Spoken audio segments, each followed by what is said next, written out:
Salut à tous et bienvenue pour un nouveau numéro du Mercatalk. Et oui, vous êtes un peu pris par surprise, vous attendiez un nouveau numéro jeudi, mais voilà, on a le droit, on est chez nous, on fait un peu ce qu'on veut, on a le droit de doubler les rations, c'est pour nous, ça nous fait plaisir, surtout que l'actualité de l'Olympique de Marseille en a bien besoin, à défaut de signature, on va se faire des épisodes du Mercatalk et pour cela, j'accueille Stéphane Bringuier, directeur des opérations du Phocéen. Salut Stéphane. Salut Romain, bonjour à tous. Et on va s'inspirer un peu de ce qui s'est passé à l'Assemblée nationale. On ouvre à la société civile, c'est toujours le cas de toute façon sur les Mercatalk. Et on accueille donc un petit nouveau, on va l'appeler comme ça, Sébastien Didier, membre du directoire de la CEPAC. Bonjour, bienvenue. Merci, c'est un plaisir pour moi d'être avec vous ici ce soir. Membre de la CEPAC. La CEPAC, je précise, puisque tout le monde n'est pas au fait, c'est la Caisse d'épargne Provence-Alpes-Corse. Oui, la banque Le Petit Écureuil. Voilà, c'est un partenaire historique de l'Olympique de Marseille et désormais un partenaire historique du Phocéen. Mais on accueille Sébastien Didier aussi pour ses connaissances pointues du football. Et puis, avoir un banquier sur un plateau, c'est toujours utile. On est dans une stratégie à l'Olympique de Marseille où on négocie, on le voit, au million d'euros près. Alors c'est vrai qu'au million d'euros près, ça fait sourire, mais c'est vrai qu'on voit sur les négociations de Steve Mandanda ou pas, les transactions sont dures. Et donc je me dis, un banquier peut avoir un regard là-dessus, peut-être plus posé, avoir un peu plus de patience que nous autres supporters. Donc ça sera l'occasion d'en débattre. Et puis tiens, puisque j'y pense, il y avait Jacques-Henri Hérault qui est venu à un rendez-vous de la CEPAC. Je crois que c'était les rendez-vous éco. C'était la semaine dernière. Donc voilà, ce sera aussi l'occasion de parler un peu de ce rendez-vous. Il est sympa comme ça, Jacques-Henri Hérault. Oui, parce que vous étiez présent au rendez-vous économique de la CEPAC. On avait choisi un thème qui s'appelait « Osez votre ambition ». Et je trouve que le sujet « Osez votre ambition » est un sujet qui était aussi propice à l'Olympique de Marseille et à la nouvelle équipe. Donc c'était assez intéressant de l'entendre par rapport à ça. Et je pense que les gens qui étaient présents étaient plutôt convaincus qu'il y avait une vraie volonté de faire les choses. Et c'est vrai qu'on doit retrouver ça dans les faits. Et je pense qu'on va en débattre ensemble là, pendant la demi-heure qui va arriver. Et c'est un peu ce que les supporters ont envie de dire d'ailleurs à ce projet qui, c'est vrai il y a beaucoup d'impatience des supporters et ils ont envie de crier justement à l'OM et aux dirigeants, osez votre ambition, allez-y, envoyez-nous des recrues et pour ce Champions Project. Et moi j'ai juste un point à rajouter parce que ça c'est le côté un peu institutionnel de la CEPAC et moi vraiment je sais à quel point il est important d'avoir un beau projet à l'OM, d'avoir un vrai succès à l'OM parce que c'est un endroit où Marseille retrouve tout son sens et où on gomme un peu toutes les aspérités, on gomme un peu tous les clivages qui peuvent exister dans la ville et que quand l'OM joue bien et que le Stade Vélodrome est vraiment orienté et en soutien de son équipe, et ben on peut voir des choses qui sont relativement rares. On voit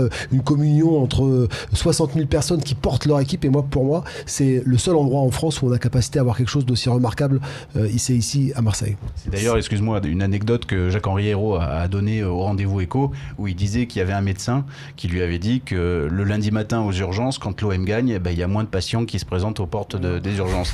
Donc il avait donné lors de ce rendez-vous justement. C'est génial ça, cette anecdote. J'embrasse d'ailleurs, tiens j'en profite, ma prof de sciences éco du lycée à l'époque qui avait eu le malheur de nous donner cours au lendemain d'une défaite 3-0 contre le PSG. Ça avait été très très difficile pour elle, autant peut-être que pour nous. Au rayon des difficultés, je vais vous donner la rumeur du jour. Messieurs, on rentre dans le vif du sujet. Alan Saint-Maximin, voilà, je dis que c'est difficile parce que on s'attend peut-être à des noms plus ronflants, mais il paraît que l'OM est toujours sur le joueur qui était prêté cette saison à Bastia mais qui appartient à Monaco, Tottenham et Lille. Alors décidément c'est la nouvelle mode, on avait l'habitude à l'Olympique de Marseille dès qu'on s'intéressait à un joueur à avoir le nom de Lyon posé à côté. Désormais c'est Lille, donc c'était le cas pour Mandanda, c'est désormais le cas pour Saint-Maximin donc qui appartient à Monaco, qui veut plus de temps de jeu. Il n'est pas convaincu d'être titulaire à Monaco. Mais j'ai envie de dire, est-ce que vous voyez l'Olympique de Marseille capable de lui proposer plus de temps de jeu, Stéphane ?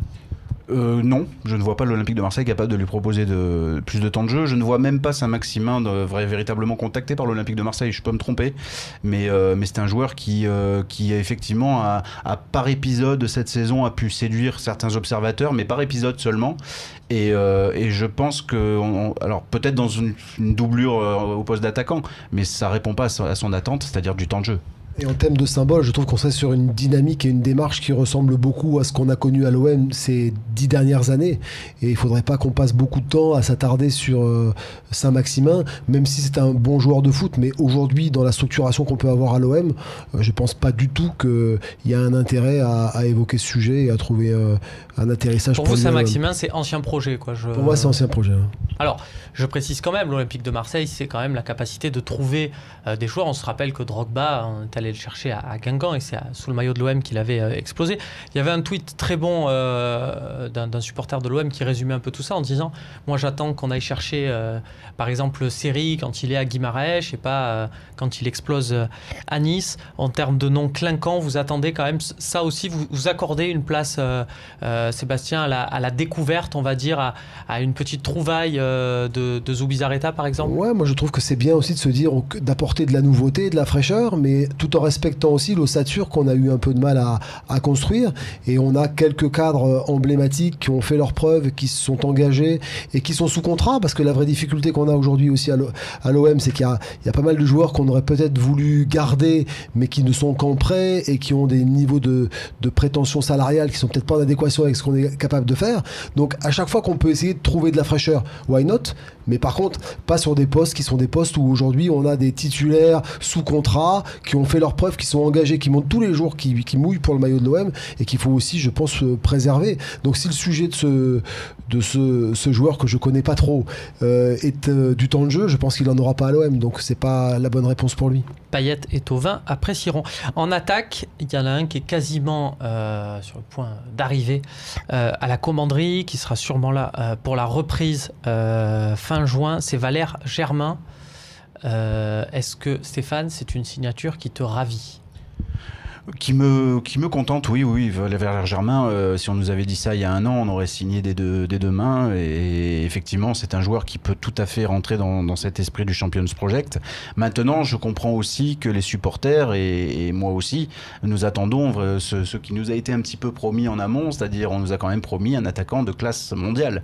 Et aujourd'hui, donc Gomis, alors on apprend que Gomis est encore en négociation théorique avec l'Olympique de Marseille pour un maintien éventuel ou pour une proposition de contrat.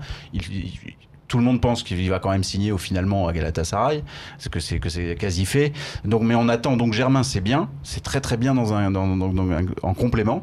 Maintenant, moi j'attends toujours l'attaquant qui sera à la tête de ce Champions Project. Germain, c'est capable de jouer sur les côtés, c'est capable de jouer dans l'axe aussi. On a tendance à l'oublier. C'est vrai qu'on se fie un peu trop peut-être à son physique. On est habitué à avoir des mecs d'1m90 devant. Mais voilà, c'est quand même quelqu'un qui pue le football, pardonnez-moi l'expression. Moi j'adore le joueur. Je trouve que c'est un joueur qui a un engagement et qui a une efficacité qui est remarquable. Par contre, je trouve que ce qu'il a fait de bien quand il était à Monaco, la vraie question qu'on doit se poser, c'est est-ce qu'il est capable de faire la même chose à l'OM dans le style de jeu de Rudy Garcia? Je suis pas certain.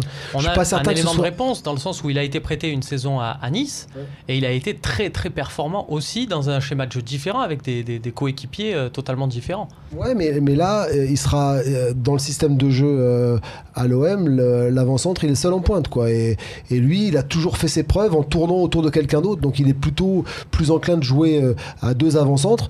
J'espère vraiment qu'il y aura quelqu'un d'autre pour faire en sorte qu'il puisse être aussi une seconde cartouche quand on aura besoin de faire de souffler un peu ou de faire rentrer quelqu'un, mais tout seul en pointe, ça peut être compliqué. C'est dommage parce que honnêtement, je trouve que en termes d'engagement, de fraîcheur, c'est quelqu'un qui est 100% compatible avec Marseille. En plus, il aime Marseille, hein. Il est du partout, il a vécu ici, et je pense qu'il sera adopté par tout le monde à Marseille, par les supporters. Donc c'est vraiment une bonne pioche. S'il pouvait avoir ne serait-ce que 2/3 de l'efficacité qu'il a pu avoir sur certains matchs à Monaco, il faut signer en bas de la page tout de suite parce que c'est super pour l'OM et pour les matchs qu'on aura à vivre au Vélodrome. La signature en bas de page, c'est justement ce qu'il manque encore pour Valère Germain, mais l'issue ne fait guère de doute. C'est ça, il est toujours aux États-Unis. Olivier Giroud. Messieurs, je veux avoir votre avis dessus. On en a beaucoup parlé. On a Jean-Pierre Papin qui nous a dit sur le Phocéen que voilà, dans les noms un peu qui circulent au poste d'avant-centre, on en parle de ce fameux grand attaquant qu'on attend tous. Voilà, Olivier Giroud, est-ce que pour vous, ça serait voilà, cet attaquant, on le disait, ce nom un peu plus qui pourrait s'inscrire en complément, avec lequel Germain pourrait s'inscrire en complément, pour être précis. Est-ce que ça suffit, Giroud? Est-ce que c'est assez grand? Moi, je pense que c'est assez grand, et en plus, il a capacité à s'engager sur la durée. Par contre, dans ses prises de position, à chaque fois qu'il s'est exprimé sur ce qu'il voulait faire l'année prochaine, on n'a pas l'impression que l'OM soit le premier choix. Donc, moi, je pense qu'il faut être aussi en capacité d'aimer cette ville, d'aimer ce club, et d'avoir envie d'y venir. Et je pense qu'il faut faire de l'OM son premier choix. Après, si on a capacité de capter quelqu'un comme lui, je pense qu'en termes d'intégration dans l'équipe, c'est un mec très bien, très ouvert, qui a capacité à s'intégrer rapidement et d'avoir l'esprit d'équipe. J'ai peur que ce soit pas son premier choix pour lui, en tout cas. C'est exactement ça. On peut le dire, Stéphane, pour connaître un peu le dossier. Olivier Giroud, il a reprolongé son contrat à Arsenal. C'était en janvier dernier. Donc, quand on prolonge en janvier, c'est pas pour partir ou se faire mettre à la porte au mois de juin. Il a cette position. Chaque année, on en parle comme un départ à Arsenal. Chaque année, il reste et ça lui va très bien. C'est sûr que de grands noms sont annoncés à Arsenal, mais là aussi, ça ne signe pas. Est-ce que c'est un dossier sur lequel il faut finalement être en attente et saisir une opportunité si jamais la porte s'entrouvre quelques heures? C'est ça, finalement, pour être précis et pour dire un peu ce qui se passe sur le côté Giroud, c'est que l'opportunité va peut-être surgir. Pour l'instant, c'est pas le cas. Peut-être tardivement. Le problème du marché anglais, c'est qu'il s'ouvre très tard. Et donc Arsenal ne se démunira pas d'un Giroud avant d'avoir trouvé.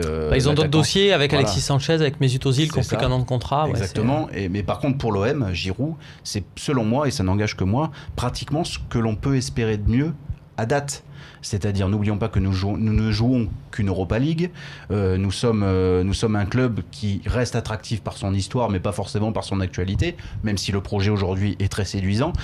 Un joueur comme Giroud, pour moi, est-ce qu'on peut espérer de mieux en attaque? Je rêve d'une attaque, et comme le relèvera mon Steve tout à l'heure, d'une attaque Germain-Giroud, avec un Germain qui tournerait autour de Giroud, et avec une animation offensive comme ça, avec des paillettes et des Tauvin autour, ce serait vraiment pour moi une. C'est vrai que ça fait franco-français et que ça fait un peu moins rêver, on va dire, mais il faut être conscient quand même que dans l'esprit des joueurs étrangers, l'OM, avec les performances de ces dernières années, ne fait plus autant rêver. C'est facile de sensibiliser un joueur comme Giroud parce qu'il est français, il sait ce qui se passe en France, et puis il a des paillettes en rassemblement de l'équipe de France ou autre pour lui dire un peu ce qu'il en est désormais du nouveau projet. Mais dans la peau d'un joueur espagnol, confidence j'ai eu recueillie d'un agent espagnol, quand on lui dit jouer en France, on pourrait lui dire jouer en Turquie ou jouer en Chine. Pour lui, c'est exactement pareil.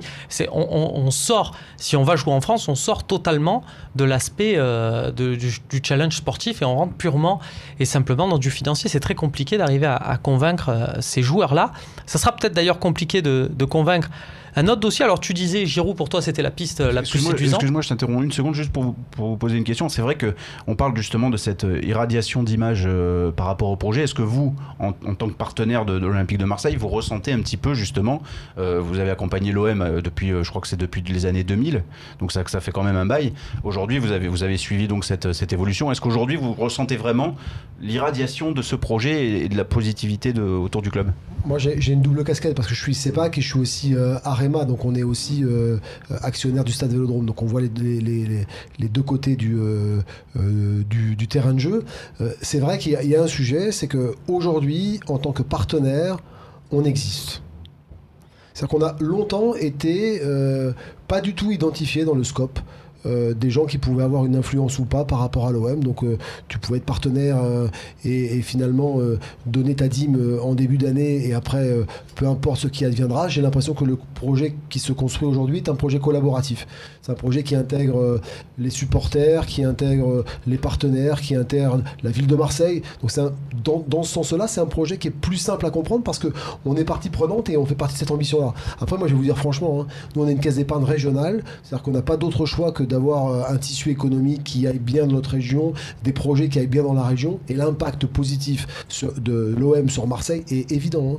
On a vraiment tous intérêt à avoir un OM qui marche bien, qui fonctionne, et qui donne envie à tout le monde aussi de passer du bon temps au Vélodrome. Moi, je suis incapable de mettre un pourcentage de PIB en face de ce propos, mais je suis sûr que l'impact d'un OM conquérant et efficace est très important sur l'économie de notre écosystème marseillais.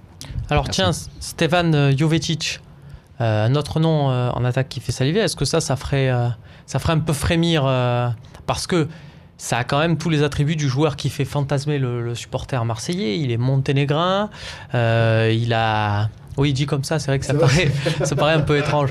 Mais oui, Monténégrin, Monténégro est une nation de joueurs techniques. C'est surtout parce que ça finit par Hitch et qu'on a des Hitch très très en mémoire, en disant. Un joueur qui a brillé à la Fiorentina, qui a été transféré pour une tonne à Manchester City, qui a claqué quand même quelques beaux buts là à son arrivée en janvier dernier à Séville.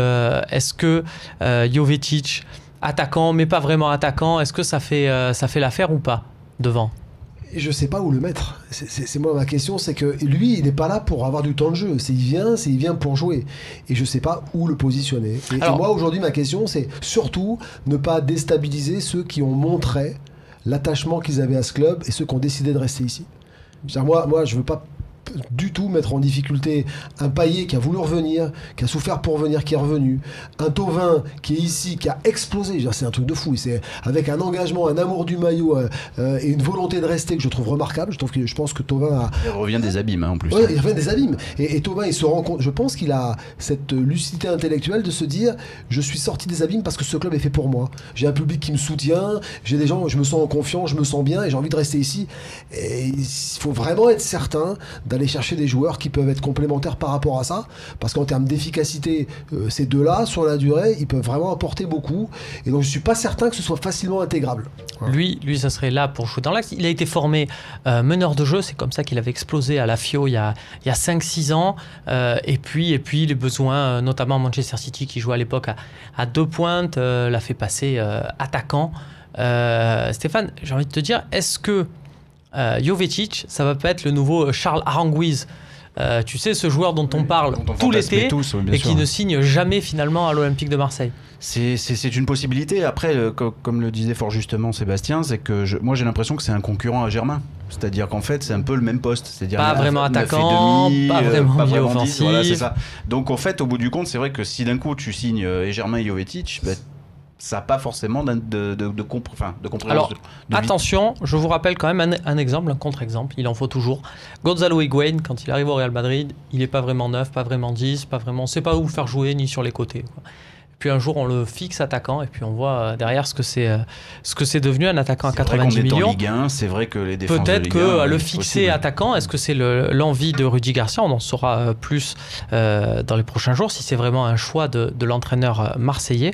Mais on a bien compris que ça remporte pas quand même tous les suffrages sur ce plateau. D'ailleurs, excuse-moi, mais c'est aussi pour ça que moi, je préférerais un Giroud en attaque. Pourquoi? Parce que c'est vraiment une tour de contrôle, un point de fixation qui serait très utile, surtout dans le schéma tactique de Rudy Garcia. Et alors, avec un vrai positionnement en avançant de pointe, avec la capacité de jouer de la tête, et complémentaire avec un Germain demain, un Payet ou un Thauvin, quoi. Donc c'est vrai que c'est assez marrant de penser à l'association de Germain et Giroud, mais on en reviendra dans ton équipe. C'est des gens qui font briller les autres, donc là c'est sûr que ça va bien briller si on met les deux. On finit avec un autre poste, un poste auquel on parle pas beaucoup, c'est le poste de latéral gauche. Ferland Mendy, alors je vous en avais parlé, je m'en souviens, dès le mois de janvier, j'avais vu 15 secondes avec le Havre, ça m'avait suffi. C'était déjà le cas à l'époque, vous vous en souvenez, avec Benjamin Mendy, son homonyme. Ferland Mendy, on en parle beaucoup à Bordeaux, on en parle à Monaco, on en parle du côté de Lille. Est-ce que là, la question est simple, on monte dans des prix, vu qu'il y a concurrence, des prix trop élevés à l'Olympique de Marseille pour ce poste-là, oui ou non? On va pas se mentir, on le connaît pas, ce joueur. Enfin, moi, je l'ai jamais vu jouer. Il est très jeune. On en dit le plus grand bien. Je pense que son agent le propose à tous les clubs pour le faire quitter le Havre. Alors pourquoi pas? C'est vrai que le profil peut correspondre à ce joueur qu'on attend en concurrence d'Evra. Maintenant, il faudra pas le payer trop cher. Et puis, en toute sincérité, je ne sais pas, je ne le connais pas assez pour dire oui. Là, c'est déjà plus de 5 millions d'euros. Est-ce que plus de 5 millions d'euros, pour toi, c'est trop? Je ne sais pas. Voilà, je peux pas me prononcer. Vraiment, je vais être honnête. Très bien. Je vais me tourner vers le financier. Et moi, je suis pareil. Honnêtement, j'avais du mal à m'exprimer parce que je ne connais pas ce joueur. Et c'est vrai qu'on a un sujet sur la défense au sens large et sur le poste de latéral gauche. Mais il faut trouver la bonne personne au bon prix. Et c'est vrai qu'on a un Evra qui peut faire une bonne partie de la saison. Il pourra pas faire toute la saison, sans doute. Il faudra trouver quelqu'un qui pourra soit être devant, soit être en doublure. Je suis incapable de me prononcer sur lui parce que c'est quelqu'un que je connais pas aujourd'hui. Pour répondre à ta question, 5 millions d'euros, aujourd'hui sur le marché actuel, c'est pas un gros risque. C'est-à-dire que c'est pas tu prends pas un énorme risque. Alors, quand on voit les prix de revente éventuels sur le marché. C'est pour l'instant, c'est 1 million d'euros. C'est-à-dire que ça peut encore monter, puisque tu as quand même 3 clubs, 3 formations en Ligue 1 qui sont sur le dossier. Ça peut monter un peu plus haut. Le truc, c'est que c'est un poste où tu n'as pas non plus légion de joueurs qui sont prometteurs. 5 millions d'euros, je serais tenté de dire que c'est pas très cher, même si tu te plantes. D'accord. On rappelle que Fetou Mawassa, qui joue à Nancy, qui était lui aussi annoncé comme prometteur, qui pouvait jouer un cran plus haut, a été transféré à Rennes pour 10 millions d'euros. Bon, lui, il était en Ligue 1 et pas en Ligue 2 comme Ferland Mendy. Après, c'est à voir en poste de doublure. Je crois d'ailleurs, comme on parle de ce poste d'arrière gauche, qu'il y a une suggestion de Sébastien dans son équipe type à ce poste-là. On va la voir tout de suite. On passe de suite à la partie des équipes types.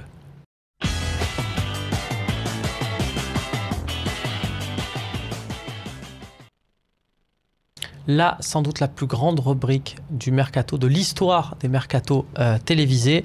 Les équipes types, là, il faut bien le dire, c'est une émission qui se regarde sur le moment parce que ça donne des idées, ça permet de se projeter, mais c'est aussi une émission qui se regarde 1 année, 2 années, 3 années plus tard en se disant j'avais pensé à ça pour l'Olympique de Marseille, heureusement que je ne suis pas entraîneur ou dirigeant parce que là... Alors Stéphane, je ne te fais pas l'affront de ressortir tes compos de l'an dernier, on sait qu'il n'y avait pas le même budget, que c'était pas aussi simple. Sébastien, c'est ta première composition. On va voir un peu ce que ça donne. Et alors, je le disais en première partie, il y a une idée qui a le mérite d'être une idée au poste d'arrière gauche. Je vais m'exprimer. Jordan Amavi. Donc, Jordan Amavi qui joue à Aston Villa, qui a été relégué l'an dernier en Championships, qui ne remontera pas en Première Ligue. Donc, le joueur veut logiquement partir, mais c'est un nom qui parle forcément aux supporters de l'Olympique de Marseille, puisqu'on en a beaucoup parlé cet hiver. C'était la priorité de Rudy Garcia au poste d'arrière gauche, mais il n'a pas voulu rejoindre l'Olympique de Marseille.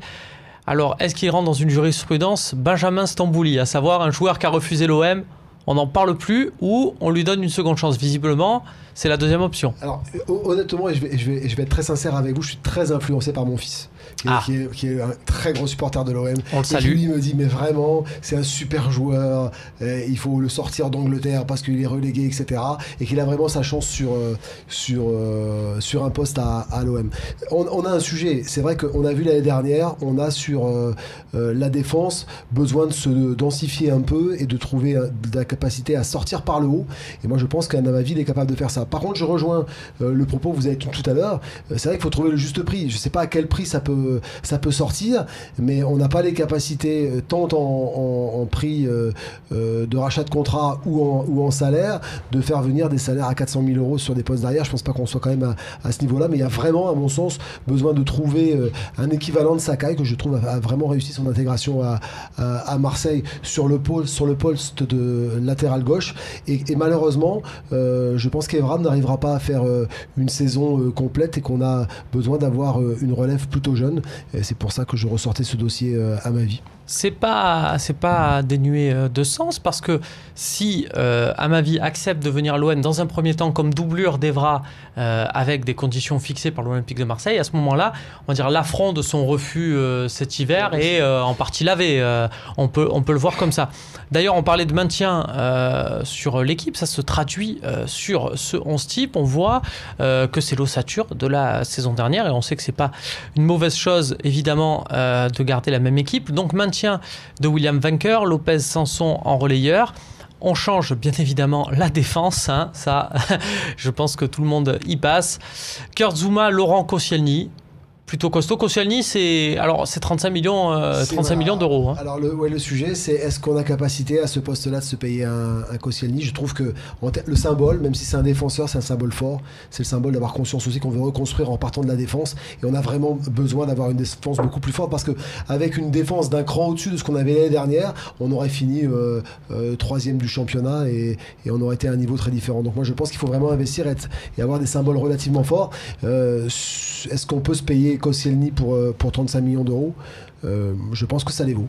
Alors, petite Mandanda, oui. Ouais, Mandanda, c'est pour moi, il serait parti qu'une année. Je me trouve un peu dur dans mon propos avec Pelé, parce que je trouve que Pelé, pour ce qu'on lui demandait, a fait une très bonne saison. Il a très bien fini la saison, mais on a besoin d'avoir un peu plus de sécurité sur le poste de gardien, et que pour moi, Mandanda, il intègre vraiment ça. Et en plus, je crois qu'à titre perso, il a très envie de revenir dans la région. Si on n'arrive pas à saisir cette opportunité-là, ce serait vraiment dommage pour l'ossature et pour le club. Petite info que je donnais concernant Koscielny. Alors, c'est au départ, c'est forcément une position, ça peut changer, il peut changer en cours de route, mais l'idée, la principale du camp Koscielny, c'est de profiter de cette supposé intérêt de l'Olympique de Marseille pour faire savoir qu'on est sur le départ à hauteur de 35 millions pour concrètement faire sortir des lignes et faire bouger Manchester City.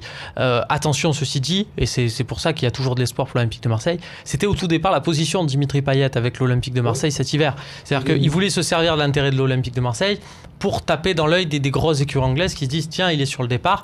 Finalement, il est venu à l'Olympique de Marseille. Ça veut dire que si ça se trouve, Laurent Koscielny va signer dans quelques semaines à l'Olympique de Marseille. Mais ça veut dire que pour l'instant... Que Thauvin en équipe de France ou Payet lui ont parlé aussi du club et lui ont fait savoir qu'il faisait bon vivre aussi à l'Olympique de Marseille. Donc ça peut être jouable. La vraie question de fond indépendamment de ça, c'est est-ce que 35 millions, et je ne sais pas quel salaire il y a derrière ça, c'est quelque chose parce qu'il a été revalorisé à 3 reprises. À ce poste-là, alors qu'on a bien conscience que c'est le niveau de recrutement ou de salaire qu'on peut se payer pour un joueur plutôt à notoriété offensive. Mais de toute façon, ça se fera très tardivement, ça aussi. C'est toujours pareil, on parle avec des clubs anglais. Les clubs anglais, alors moi, ce que je pense, c'est que c'est là où le point positif, c'est que Manchester City visera un peu plus haut que Koscielny. Je pense qu'ils essaieront de bâtir une défense encore plus étincelante, surtout qu'ils ont un gros budget transfert cette saison. Et pour en revenir à Mandanda, si ça tarde, si c'est compliqué, c'est pas étonnant non plus, parce que je comprends les positions de l'Olympique de Marseille de pas vouloir surpayer un joueur que tu as vendu donc à Aston Villa, qui n'a pas joué de la saison. Donc quand on t'en réclame à peu près aux alentours de 5 millions d'euros, c'est à peu près ce qui se dit, et que tu ne veux en donner finalement que 1 voire 1,5, ce qui me paraît tout à fait normal. C'est normal que ça prenne du temps, il faut être patient sur le dossier parce qu'il ne faut pas surpayer non plus. Mais attention, parce que la position de Crystal Palace se comprend aussi. On a un gardien qui est en équipe de France. On sait qu'en face, on a un acheteur où le gardien convient totalement. Donc on cherche forcément à en obtenir le prix. Et puis surtout, ils peuvent se priver de Mandanda, puisque c'est ce qu'ils ont fait cette saison et ils n'ont pas eu de mal. Pour finir, Germain en pointe, voilà, on en parlait tout à l'heure, c'est jouable. Germain dans l'axe. Mon sujet, il y avait un symbole. Je considérais qu'un tien vaut mieux que 2 tu l'auras.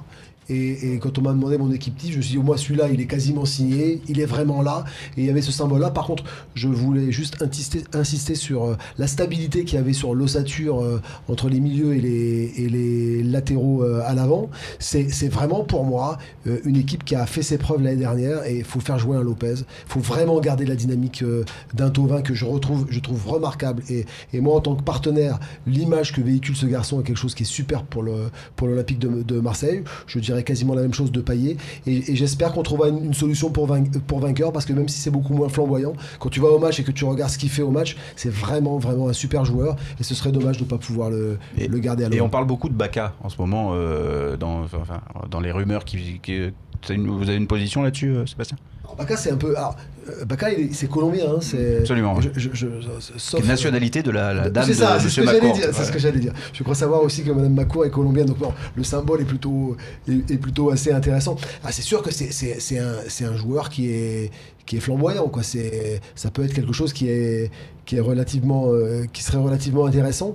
Mais c'est pareil, j'ai vraiment l'impression qu'on est très loin d'être dans une perspective de signature d'un joueur comme Bacca à l'OM, et qu'on est plutôt en train de sortir des noms comme ça, sans vraiment avoir de sujet engagé. En même temps, Germain serait peut-être colombien et serait passé par le FC Séville, on s'exciterait 3 fois plus sur lui. C'est tout à fait possible. Mais il a le malheur d'être blond et pas tatoué comme les autres. On passe à ton équipe, Stéphane, où là aussi tu nous as fait des petites trouvailles qu'on ressortira pourtant, avec le sourire. On est resté sur la même base. Défensivement, c'est quasiment la même chose. Evra remplace Amavi, et au milieu de terrain. C'est pour moi, parce que je suis...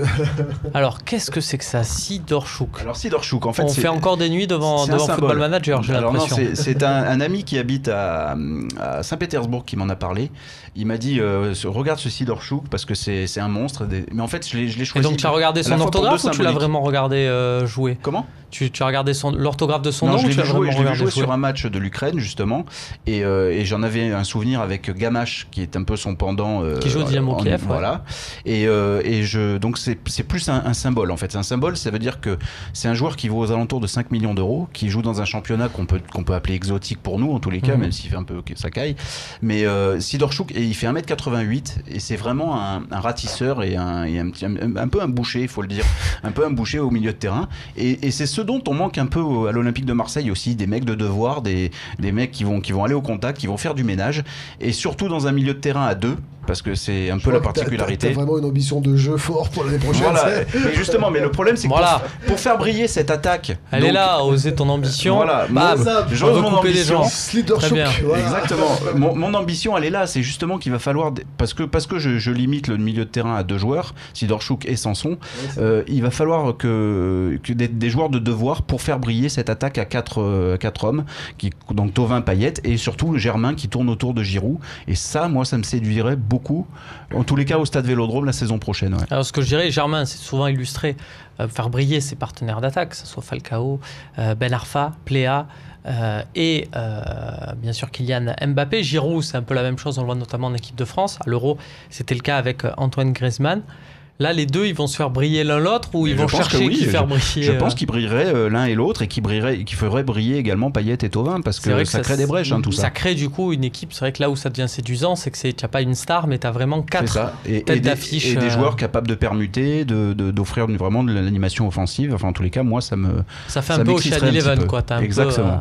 Exactement. Plusieurs. Pourquoi pas, ouais, c'est vrai que vu sous cet angle, c'est forcément séduisant.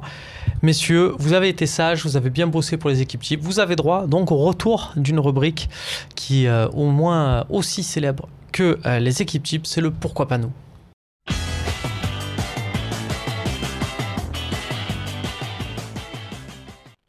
Alors, je dis que vous avez été sage. En même temps, le cadeau, il a peut-être un goût amer. Attention, parce que le pourquoi pas nous, vous le savez très bien, ce sont des joueurs qui ne sont absolument pas liés à l'Olympique de Marseille. On est très clair là-dessus. Mais ce sont des idées. On se dit, tiens, pourquoi pas? Après tout, ils ont visiblement l'air d'être sur le marché, alors pourquoi pas se pencher dessus? Et ce ne sont pas forcément des noms qui font rêver. C'est pour ça que je dis que le gâteau est peut-être un peu amer. Parce que voilà, on va commencer par Romain Hamouma. Alors je l'explique. Évidemment, c'est pas pour un poste de titulaire. Ça sent très ancien projet, comme on disait en début d'émission. Mais ça peut être un très très bon joueur de banc qui accepte de venir et qui sait qu'il sera remplaçant et qui donnera le meilleur quand il rentre. Romain Hamouma, il joue à Saint-Etienne, il lui reste 1 an de contrat et le club lui a fait savoir qu'il ne voulait pas le prolonger, il doit donc se trouver à un point de chute. Sa valeur transfermarkt, vous la voyez, est de 4 millions d'euros, mais il peut partir pour 2 millions d'euros. Et actuellement, Toulouse est dessus. Est-ce que la question là-dessus est très claire? Est-ce que vous le voyez comme doublure de Thauvin et Payet, par exemple à la place d'un Cabella? Ou non, Cabella fait très bien l'affaire, il n'y a pas besoin de Romain Hamouma. Pourquoi pas lui, parce que c'est pas cher, mais ça fait quand même, il y a quand même un sentiment d'ancien projet. Même pour une doublure, ça fait sentiment d'ancien projet. Et le seul point positif, et vous l'avez mentionné, hein, c'est de se dire qu'il est quasiment libre et qu'il est achetable entre guillemets pour 2 millions d'euros. Mais même pour un poste de doublure, je suis pas certain que ce soit plus son projet perso à lui. Ça fait pas rêver l'équipe type de l'année prochaine. Ouais, et puis pour connaître un petit peu le personnage, c'est un mec qui est très très attaché à sa région. Au Forez et qui aime la campagne, qui est pas du tout dans le star system, qui me fait penser un petit peu à Jérémy Morel, un peu en exergue. Ok, n'en dis pas plus. Voilà, non, mais c'est pour nous faire penser à Jérémy Morel. Et je pense que le mec sera de toute façon plus attiré vers un projet toulousain par exemple que Olympique de Marseille, parce que la ville lui fait un peu peur. Il faut bien dire ce qui est. Marseille, ça le fait flipper. En même temps, un joueur de foot à l'OM, il vit à Cassis ou à La Ciotat. Ouais, mais c'est pas du tout son style, justement. C'est pas le style du personnage. Très bien, bah, tant pis pour Romain Mouma. Ou alors peut-être pourquoi pas fin août s'il y a besoin de faire des rafistolages et qu'à ce moment-là une opportunité se fait. Pour un club de Ligue 1, c'est une super opportunité. Hein, je veux dire, voilà, autre que l'Olympique de Marseille, moi je me jette dessus en tant que président de club. Alors ce qui nous a fait dire que ça pouvait être intéressant dans un poste de remplaçant aussi, c'est qu'on l'a vu cette saison physiquement, il fait pas 50 matchs dans la saison, donc du coup, voilà, il peut être content de ce sort-là, mais bon, c'est ancien projet. Un qui par contre lui représente totalement l'avenir, c'est Issa Diop, le stopper de Toulouse, un espoir français dont on parle beaucoup dans de nombreux clubs, Manchester United notamment a un œil dessus, sa valeur de transfert market 6 millions d'euros, mais voilà, Monaco est en train de négocier à 10 millions d'euros plus contingent. Alors on sait que Toulouse est très dur en affaires, mais petite info cadeau, petite info maison, ils ont déjà trouvé son remplaçant à Issa Diop, donc là ils l'annoncent pas évidemment pour pas que le prix soit à la baisse, mais c'est bon, dans leur esprit, dans l'esprit du TFC, c'est acté. Donc est-ce qu'il faut se pencher sur ce profil-là en défense centrale? C'est quand même un joueur promis à un très très très grand avenir. Sébastien?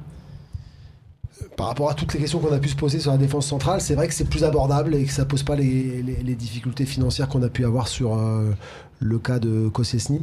Mais je pense que ça, c'est en devenir et qu'on a besoin de sécurité. Et on a besoin d'avoir des joueurs en défense centrale qui ont beaucoup plus d'expérience et qui donnent de la sécurité à l'équipe dans sa globalité. Donc moi je dis un peu jeune. Stéphane, si on prend Issa Diop, bien sûr pas tout seul, et qu'à côté de lui, on prend un joueur plus expérimenté, un vrai patron de défense. Ça peut être intéressant. C'est vrai que aujourd'hui, on parle beaucoup d'Adil Rami à l'Olympique de Marseille. Voilà. Est-ce qu'Adil Rami, Issa Diop... J'allais dire non. D'accord, voilà. Très bien. Pour moi, non, Adil Rami n'est pas capable d'encadrer Issa Diop. Pour moi, Adil Rami doit avoir un Koscielny à côté de lui, doit avoir un mec super fort et très costaud. Ce sera pas le patron de défense de l'Olympique de Marseille. Donc non, je ne vois pas Issa Diop avec Adil Rami. Maintenant, ce serait très cher pour un remplaçant. Et puis on en a quelques-uns, des défenseurs centraux à dégager avant de penser à recruter du remplaçant. C'est vrai qu'il y en a pas mal. Karim Rekik est déjà très prometteur, mais il y a des gros clubs dessus. Le FC Porto s'est mis dessus là cette semaine. Je pense qu'on ne serait pas les seuls et que les prix vont flamber. Pas de succès pour l'instant. Pas de succès. Je vais tenter avec un truc encore beaucoup plus risqué. Rio Mavuba. Vous allez me dire... moi j'aime bien. On va chercher. Ah, voilà. Alors oui, il a 33 ans, mais ça serait une arrivée quasi gratuite puisqu'on sait qu'il n'entre pas dans les plans de Marcelo Bielsa à Lille. C'est un joueur que Rudy Garcia connaît par cœur. C'était son capitaine et l'homme buteur décisif pour le titre. C'était à Saint-Etienne. Ça nous avait fait mal, nous, l'Olympique de Marseille. Surtout c'est voilà la sentinelle. On n'arrive pas à trouver de solution pour vainqueur. Donc on a quand même une solution d'avoir peut-être le milieu défensif le plus expérimenté qu'on a en exercice, ou un des plus expérimentés qu'on a en exercice aujourd'hui en France. C'est un mec qui est courageux, qui est impliqué, qui donne tout ce qu'il a à chaque fois. En termes d'image, je le trouve hyper compatible avec l'Olympique de Marseille. Donc ça peut être une bonne solution alternative, même si on ne peut pas en faire notre titulaire star du milieu de terrain, mais je pense que ça peut être une bonne solution. Stéphane a écouté, à se rappeler les confidences de Frédéric Antonetti au Canal Football Club. C'est aussi quelqu'un qui relancerait un peu les boîtes de nuit dans la région, c'est ça? C'est vrai que si on conserve Fanny, si on garde Evra, tout ça, il y aura une super ambiance dans le vestiaire. mais par contre, on va ressortir les jeux de tarot et tout, c'est sympa. Par contre, c'est vrai qu'il faut être très clair avec lui. Oui, dans un complément, c'est-à-dire que ça peut être un remplaçant de la sentinelle future, la future sentinelle de Rudy Garcia. S'il s'inscrit dans un projet, on va dire, d'encadrement des jeunes, un peu à la Patevra, mais je suis pas sûr que Patevra, d'ailleurs, s'inscrive cette année dans l'encadrement des jeunes, c'est-à-dire qu'il va vouloir être titulaire. Donc, c'est-à-dire que moi, si tu me dis Rio Mavuba titulaire à l'OM l'année prochaine, je vais faire la grimace. Si tu me dis, il est là pour les 60 matchs qu'on va avoir à faire. À la place d'un Sambo, par exemple.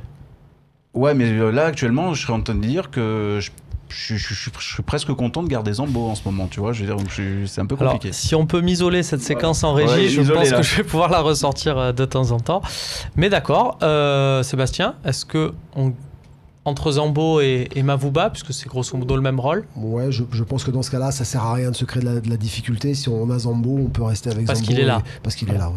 D'accord. Ça, c'est le principe de réalité. Ça fait pas rêver, mais ça, c'est le banquier qui parle. C'est qu'à un moment, quand on a quelque chose, il faut être pragmatique. Très bien, ça marche aussi en football, attention. On va parler maintenant d'Adam Ounas, le virevoltant bordelais, qui nous avait fait une belle frayeur, vous vous en rappelez, c'était lors du dernier Bordeaux Olympique de Marseille, avec sa frappe claquée par Pelé à la dernière minute. Des fulgurances, mais quand même beaucoup d'irrégularités. Là aussi, il est sur le marché et il y a l'opportunité finalement de le piquer à Bordeaux. C'est un ailier gauche, ça permet de replacer Payet dans l'axe, c'est ce que certains de ses supporters avancent comme argument. Non. Pour Sébastien. Ouais, vous l'avez dit, ça peut être percutant sur des laps de temps relativement courts. C'est pas un titulaire incontestable. Et moi, il ne l'est déjà pas à Bordeaux, donc il peut venir en position de doublure.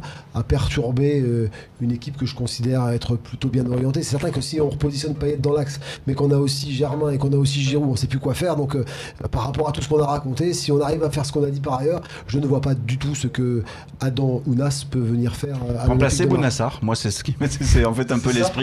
C'est-à-dire venir remplacer Bounassar. Donc toi, tu as envie de dire à Bordeaux, ok, mais prenez Bounassar. Voilà. Vous récupérez Bouna, on récupère Adam, ça nous va, c'est parfait. Ouais, non, c'est dans cet esprit-là, ça peut être pas mal. Ouais. Très bien. Il y a beaucoup d'antériorité par rapport à ta position sur ce sujet-là. Mais... Très bien.